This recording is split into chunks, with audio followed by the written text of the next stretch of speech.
بسم اللہ الرحمن الرحیم۔ سوراخ کے بارے میں آپ کو بتا دوں کہ جب بھی آپ پیشاب کرتے ہو جس کو سوراخ ہو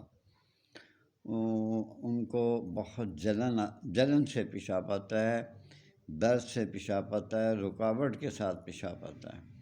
یعنی جیسے بیٹھے ویسے پیشاب نہیں آتا، زور لگانا پڑتا ہے، جلن ہوتی ہے اور رکاوٹ کے ساتھ آتا ہے اور جلن بھی ہوتی ہے۔ تو اس کا برابر کا وزن لے لیں، سنگ جراحت لے لیں، ہجر الجمود ہے اور پوٹاشیم کاربونیٹ ہے۔ ان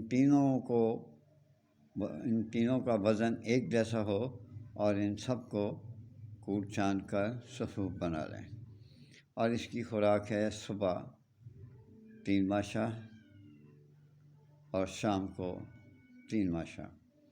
انشاءاللہ آپ دیکھیں گے کہ سوراخ جڑ سے نہیں ساری زندگی کے لیے ختم ہو جائے گا۔